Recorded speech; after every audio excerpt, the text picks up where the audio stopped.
कृपया चैनल को सब्सक्राइब करें। धन्यवाद। शुक्रवार का व्रत उठाएं, संतोषी माता की शरण में आएं। गुड़ और चने का भोग लगाएं, जीवन में सदा ही सुख पाएं। संतोषी माता की जय। बोलिए मित्रों, जय मां संतोषी। हे मां संतोषी, आप हम सभी भक्तों पर अपनी कृपा सदा ही बनाए रखना। तो चलिए मित्रों, संतोषी माता के चरण कमलों का ध्यान करते हुए सुनते हैं शुक्रवार व्रत की बहुत ही सुंदर कथा। प्राचीन समय की बात है। एक गांव में एक बुढ़िया रहा करती थी। उस बुढ़िया के 7 पुत्र थे। 6 कमाने वाले थे और एक पुत्र कमाता नहीं था। उसके 7 बेटों की शादी हो चुकी थी और सबसे छोटे वाले बेटे की शादी एक अति गुणवान और सुशील कन्या के साथ संपन्न हुई थी। बुढ़िया अपने 6 बहुओं बेटों को बहुत प्यार करती थी, लेकिन अपने 7वें पुत्र का विवाह होने के बाद अपनी सबसे छोटी बहू से घर के सारे काम करवाती, पर उसे ठीक से खाना भी नहीं देती थी। यह सब बुढ़िया का 7वां बेटा देखता, पर अपनी माँ से कुछ भी नहीं कह पाता था, जिस कारण उसकी बहू दिन भर काम में लगी रहती थी। वो उपले थापती, रोटी रसोई करती, बर्तन साफ करती, कपड़े धोती और इसी में उसका सारा समय बीत जाता था। बुढ़िया भी अपने 6 बेटों की रसोई बनाती और उन्हें अच्छा भोजन कराती, और पीछे से जो कुछ जूठन बचता सो 7वें बेटे को उठा कर दे देती थी। बुढ़िया का 7वां बेटा बड़ा ही भोला भाला था। वो अपने मन में किसी भी प्रकार का कोई गलत विचार नहीं करता था। एक दिन वो लड़का अपनी बहू से बोला, देखो प्रिय, मेरी माता का मुझ पर कितना प्यार है। यह सुनकर उसकी पत्नी बोली, क्यों नहीं, आपकी माता का आप पर बहुत प्यार है कि सबका बचा हुआ जूठन तुमको खिलाती है। वह बोला, भला ऐसा भी कहीं हो सकता है? मेरी माँ ऐसा कभी नहीं कर सकती। मैं जब तक आंखों से न देखूं, मैं मान ही नहीं सकता। बहू ने कहा, तुम खुद देख लोगे तब तो मानोगे। और ऐसे ही कुछ दिन बाद एक बड़ा त्योहार आया।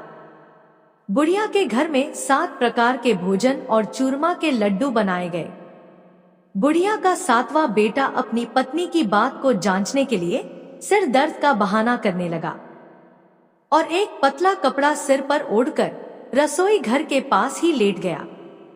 अब तो लड़का कपड़े में से सब देखता रहा कि आखिर क्या हो रहा है। जब 6 भाई भोजन करने आए तो उसने देखा कि माँ ने उनके लिए सुंदर सुंदर आसन बिछाए हैं, 7 प्रकार की रसोई परोसी है और हर बेटे को आग्रह करके जिमाती है कि खा ले बेटा। 7वां बेटा कपड़े के पीछे ये सब देख रहा था। 6 भाई भोजन करके उठे, तब बुढ़िया ने उनकी जूठी थालियों में से लड्डुओं के टुकड़ों को उठाया और एक लड्डू बना दिया। जूठन साफ कर बुढ़िया ने 7वें बेटे को पुकारा कि उठो बेटा, 6 भाई भोजन कर गए, अब तू ही बाकी है, उठना कब खाएगा? यह सब देखकर 7वां बेटा कहने लगा, माँ मुझे भोजन नहीं करना, मैं धन कमाने के लिए परदेश जा रहा हूँ। माँ को बेटे की बात पसंद आ गई कि बेटा परदेश जाएगा तो बहुत सारा धन कमा कर लाएगा। बुढ़िया ने अपने बेटे को जाने की आज्ञा दे दी और कहा कि कल जाता हो तो आज ही जा। वह बोला, हाँ हाँ, आज ही जा रहा हूँ। यह कहकर वह घर से निकल गया। चलते समय उसे अपनी पत्नी की याद आई। वह गौशाला में उपले थाप रही थी। वहीं पर जाकर वो अपनी पत्नी से बोला, हम जावे हैं परदेश को, आगे सो कुछ काल, तुम रहियो संतोष से, धर्म आपनो पाल। वह बोली, जाओ पिया आनंद से, हमरू सोच हटाए, राम भरोसे हम रहें, ईश्वर तुम्हें सहाय। पत्नी बोली, दे निशानी आपनी, देख धरू में धीर, सुधी हमरी मति बिसारियो, रखियो मन गंभीर। वो बोला कि मेरे पास तुम्हें देने के लिए तो कुछ भी नहीं है, बस यह एक अंगूठी है, सो ले लो और अपनी कुछ निशानी मुझे भी दे दो। वह बोली, मेरे पास आपको देने के लिए क्या है? इतना कहकर वह पति के चरणों में गिरकर रोने लगी। इससे पति के जूतों पर गोबर से सने हाथों से छाप बन गई। वह घर से चल दिया और कई दिनों तक चलता रहा और चलते चलते वो एक दूर देश में जा पहुंचा। वहां पर एक बड़े साहूकार की दुकान थी। वहां जाकर वो कहने लगा, सेठ जी, मुझे धन की बहुत आवश्यकता है, मुझे आप नौकरी पर रख लो। साहूकार को भी काम के लिए एक व्यक्ति की जरूरत थी, तो वह बोला कि ठीक है, रह जाओ। लड़के ने पूछा कि साहूकार जी, वेतन क्या दोगे? साहूकार ने कहा, तुम्हारा काम देखकर दाम मिलेंगे। और ऐसा कहकर उसको साहूकार के यहाँ नौकरी मिल गई। वह रोज सवेरे 7 बजे से रात तक सेठ के पास नौकरी करने लगा। कुछ ही दिनों में वो लड़का दुकान का सारा लेन देन, हिसाब किताब, ग्राहकों को माल बेचना, सारा काम करने लगा। साहूकार के 7 से 8 नौकर थे। वे सब चक्कर खाने लगे कि यह तो बहुत होशियार बन गया है। सेठ ने भी लड़के का काम देखा और 3 महीने में ही उसे आधे मुनाफे का साझीदार बना लिया। इसी प्रकार से समय बीता और वह लड़का 12 वर्ष में ही नामी सेठ बन गया। अब तो मालिक सारा कारोबार उस पर छोड़कर बाहर चला गया। संतोषी माता व्रत कथा के अनुसार अब बहू पर क्या क्या बीत रही है, सो आप सुनो। बेटे के जाने के बाद सास अपनी बहू को बहुत दुख देने लगी। सास सारी गृहस्थी का काम करवाकर बहू को लकड़ी लेने जंगल में भेज देती। इस बीच घर की रोटियों के आटे से जो भूसी निकलती उसकी रोटी बनाकर रख दी जाती और फूटे नारियल के खोपरे में पानी पीने के लिए दिया जाता। और इस तरह उस दुखियारी के दिन बीत रहे थे। पति के जाने बाद बहू पर सास के अत्याचार धीरे धीरे और ज्यादा बढ़ते चले गए। एक दिन बहू इस सब से दुखी होकर मंदिर चली गई। वहां उसने देखा कि बहुत सी स्त्रियां कोई पूजा कर रही थी। उसने स्त्रियों से उस व्रत के बारे में जानकारी ली तो वे बोली कि हम संतोषी माता का व्रत कर रही हैं। इससे जीवन के सभी प्रकार के कष्टों का नाश होता है और जीवन में सुख समृद्धि आती है। निपुत्र को पुत्र मिलता है, प्रीतम बाहर गया हो तो जल्दी अपने घर को आता है, कुंवारी कन्या को मनपसंद वर मिलता है, सब तरह की सुख शांति प्राप्त होती है और जो कुछ मन में कामना हो वे सब इस संतोषी माता की कृपा से पूरी हो जाती है। उन स्त्रियों ने उसे बताया कि शुक्रवार को नहा धोकर एक लोटे में शुद्ध जल ले गुड़ चने का प्रसाद बना लेना तथा सच्चे मन से माँ का पूजन करना, हर शुक्रवार को निराहार रहे, संतोषी माँ की कथा कहना सुनना, इसके बीच व्रत का क्रम टूटे नहीं, सो लगातार इस नियम का पालन करना। साथ में कथा सुनने वाला कोई न मिले तो घी का दीपक जलाकर उसके आगे जल के पात्र को रखकर कथा कहना। जब तक कार्य सिद्ध न हो नियम पालन करना और कार्य सिद्ध हो जाने पर ही व्रत का उद्यापन करना। 3 मास में माता व्रत का फल पूरा करती है। यदि किसी के खोटे ग्रह हो तो भी माता 1 वर्ष में अवश्य कार्य को सिद्ध करती है, इसलिए कार्य सिद्ध होने पर ही उद्यापन करना चाहिए, बीच में नहीं। उद्यापन में 2.5 सेर आटे का खाजा तथा इसी परिमाण से खीर तथा चने का साग तैयार करना, 8 लड़कों को भोजन कराना। जहां तक मिले देवर जेठ भाई बंधु कुटुंब के लड़के लेना, न मिले तो रिश्तेदारों और पड़ोसियों के लड़के बुलाना, उन्हें भोजन कराना, यथाशक्ति दक्षिणा देना और माता का व्रत पूरा करना। इस दिन खटाई भूल कर भी मत खाना और न ही किसी को खाने को देना और दिन में 1 वक्त भोजन करना। उन महिलाओं से व्रत का सारा विधान सुनकर अब तो बहू हर शुक्रवार को पूरी सच्ची श्रद्धा से संतोषी माता का व्रत करने लगी। संतोषी माता की कृपा से कुछ ही दिनों के बाद उसे अपने पति का पत्र मिला, साथ ही पति के भेजे हुए पैसे भी आ गए। यह सब देखकर जेठानी मुंह सिकोड़ने लगी और बोली, इतने दिनों में पैसा आया, इसमें क्या बड़ाई है। लड़के ताने देने लगे, काकी के पास अब पत्र आने लगे, रुपया आने लगा, अब तो काकी की खातिर बढ़ेगी, अब तो काकी बुलाने से भी नहीं बोलेगी। बेचारी सरलता से कहती, भैया पत्र आवे, रुपया आवे तो हम सबके लिए अच्छा है। ऐसा कहकर आंखों में आंसू भरकर संतोषी माता के मंदिर में आकर मातेश्वरी के चरणों में गिरकर रोने लगी और बोली कि माँ, मैंने तुमसे पैसा नहीं मांगा, मुझे पैसे से क्या काम है, मुझे तो अपने सुहाग से काम है। मैं तो अपने स्वामी के दर्शन और सेवा मांगती हूँ।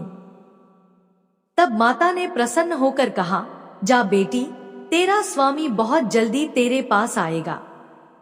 यह सुनकर वह खुशी से बावली हो गई और घर में जा काम करने लगी। अब संतोषी माँ विचार करने लगी कि इस भोली भाली पुत्री से मैंने कह तो दिया तेरा पति आएगा, पर कहां से? वह तो स्वप्न में भी इसे याद नहीं करता, उसे याद दिलाने मुझे जाना पड़ेगा। इस तरह माता बुढ़िया के बेटे के पास स्वप्न में प्रकट होकर कहने लगी, साहूकार के बेटे, सोता है या जागता है? वह बोला, माता, सोता भी नहीं हूँ, जागता भी नहीं हूँ, बीच में ही हूँ, कहो क्या आज्ञा है? माँ कहने लगी, तेरा घर बार कुछ है या नहीं? वह बोला, मेरा सब कुछ है माता, माँ बाप, भाई बहन, बहू, क्या कमी है? माँ बोली, पुत्र, तेरी स्त्री घोर कष्ट उठा रही है, माँ बाप उसे दुख दे रहे हैं, वह तेरे लिए तरस रही है, तू उसकी सुधि ले।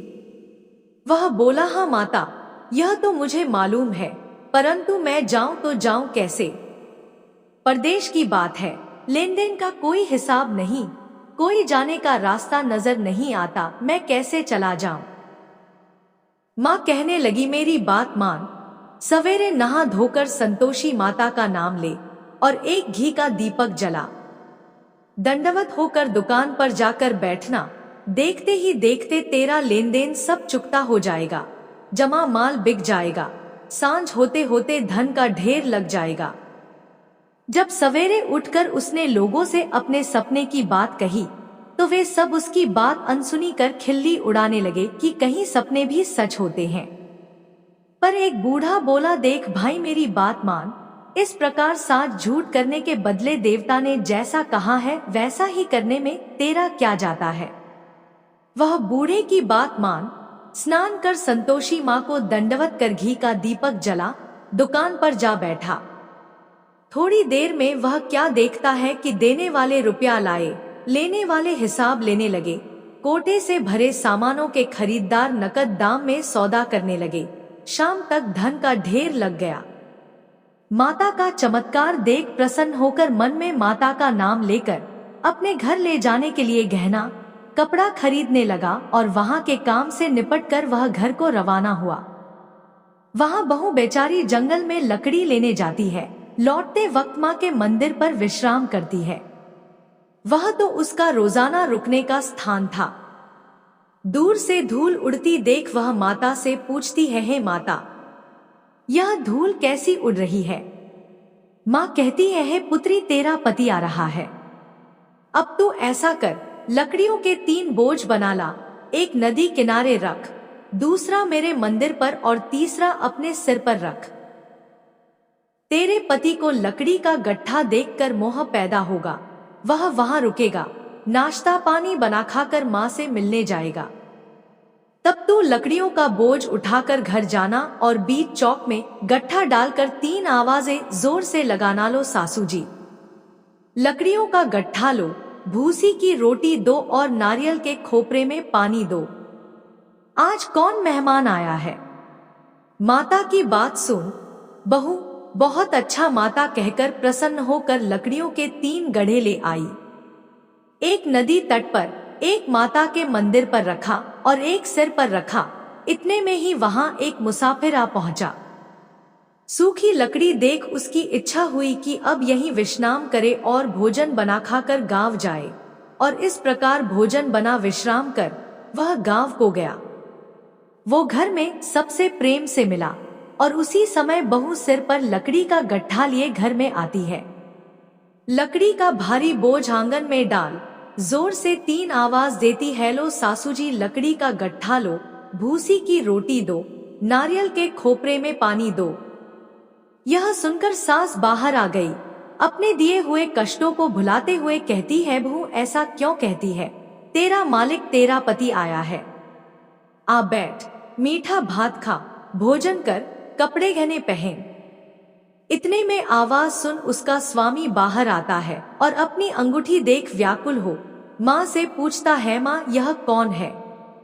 माँ कहती है, बेटा यह तेरी बहू है। आज 12 वर्ष हो गए तू जब से गया है, तब से सारे गांव में जानवर की तरह भटकती फिरती है, कामकाज घर का कुछ करती नहीं, 4 समय आकर खा जाती है। अब तुझे देखकर भूसी की रोटी और नारियल के खोपरे में पानी मांगती है। वह लज्जित हो बोला, ठीक है माँ, मैंने इसे भी देखा है और तुम्हें भी देखा है। अब मुझे दूसरे घर की चाबी दो तो उसमें ही रहूंगा। तब माँ बोली, ठीक है बेटा, तेरी जैसी मर्जी। इतना कहकर चाबी का गुच्छा पटक दिया। उसने चाबी लेकर दूसरे कमरे में, जो तीसरी मंजिल के ऊपर था, खोलकर सारा सामान जमाया और एक दिन में ही वहां राजा के महल जैसा ठाट बाट बन गया। अब क्या था, वे दोनों पति पत्नी सुखपूर्वक रहने लगे और इतने में अगला शुक्रवार आया। बहू ने अपने पति से कहा कि मुझे माता का उद्यापन करना है। पति बोला, बहुत अच्छा, खुशी से करो, और वह तुरंत ही उद्यापन की तैयारी करने लगी। जेठ के लड़कों को भोजन के लिए कहने गई। उसने मंजूर किया, परंतु पीछे जेठानी अपने बच्चों को सिखलाती है, देखो रे, भोजन के समय सब लोग खटाई मांगना, जिससे उसका उद्यापन पूरा न हो। लड़के जीमने आए, खीर पेट भरकर खाई, परंतु याद आते ही कहने लगे, हमें कुछ खटाई दो, खीर खाना हमें भाता नहीं, देखकर अरुचि होती है। बहू कहने लगी, खटाई किसी को नहीं दी जाएगी, यह तो संतोषी माता का प्रसाद है। लड़के तुरंत उठ खड़े हुए, बोले, चाची पैसा लाओ। भोली बहू कुछ जानती नहीं थी, सो उन्हें पैसे दे दिए। लड़के उसी समय जा करके इमली ला खाने लगे और यह देखकर बहू पर माताजी ने कोप किया। माता के क्रोध से राजा के दूत उसके पति को पकड़ कर ले गए और जेल में बंद कर दिया। इस सब से जेठ जेठानी बहू को खोटे वचन कहने लगे कि लूट लूट कर धन इकट्ठा करके लाया था, सो राजा के दूत पकड़ कर ले गए। चोर को अब सब मालूम पड़ जाएगा, जब जेल की हवा खाएगा तो। बहू से यह वचन सहन नहीं हुए, वो रोती रोती माता के मंदिर में गई। बोली, हे माता, तुमने यह क्या किया? हंसाकर अब क्यों रुलाने में लगी हो? माता बोली, पुत्री, तूने गलत उद्यापन करके मेरा व्रत भंग किया है, तूने इतनी जल्दी सब बातें भुला दी।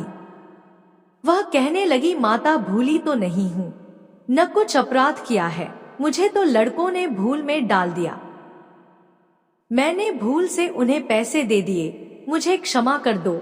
माँ बोली, ऐसी भी कहीं भूल होती है। वह बोली, माँ मुझे माफ कर दो, मैं फिर तुम्हारा उद्यापन करूंगी। माँ बोली, ठीक है, पर अब भूल मत करना। वह बोली, अब नहीं होगी। माँ बोली, जा पुत्री, तेरा पति तुझे रास्ते में ही आता मिलेगा। और वह घर को चल दी। राह में पति आता मिला तो उसने पूछा, तुम कहाँ गए थे? तब वह कहने लगा, इतना धन कमाया है, उसका कर राजा ने मांगा था, वहीं भरने गया था। वह प्रसन्न होकर बोली, भला हुआ, अब घर चलो। कुछ दिन बाद फिर शुक्रवार आया। वह बोली, मुझे माता का उद्यापन करना है। पति ने कहा, ठीक है, करो। वह फिर जेठ के लड़कों से भोजन करने को कहने गई तो जेठानी ने 1-2 बातें सुनाई और लड़कों को सिखा दिया कि तुम पहले ही खटाई मांगना। लड़के कहने, जगह में खीर नहीं खाना, जी बिगड़ता है, कुछ खटाई खाने को देना। वह बोली, खटाई खाने को नहीं मिलेगी, आना हो तो आओ। और ऐसे वह ब्राह्मणों के लड़के बुलाकर भोजन कराने लगी। यथाशक्ति दक्षिणा की जगह एक एक फल उन्हें दिया और इससे संतोषी माता प्रसन्न हुई। माता की कृपा होते ही 9वें मास उसको चंद्रमा के समान सुंदर पुत्र प्राप्त हुआ। वो पुत्र को लेकर प्रतिदिन माता जी के मंदिर में जाने लगी। माँ ने सोचा कि यह रोज आती है, आज क्यों न मैं ही इसके घर चलूं, इसका आसरा देखूं तो सही। यह विचार कर माता ने भयानक रूप बनाया।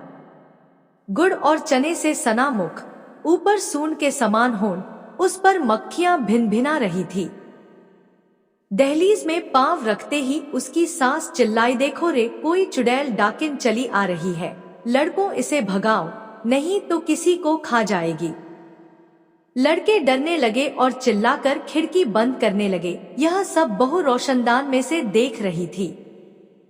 प्रसन्नता से पगली होकर चिल्लाने लगी, आज मेरी माता जी मेरे घर आई है।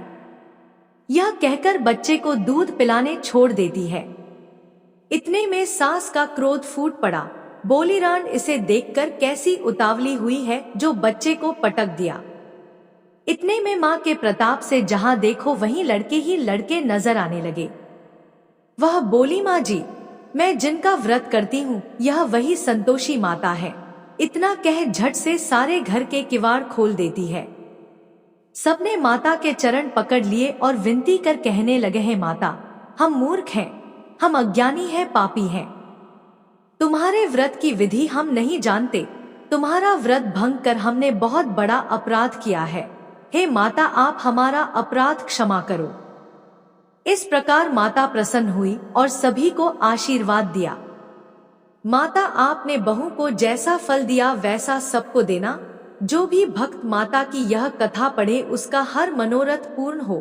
तो बोलिए प्रेम से संतोषी माता की जय।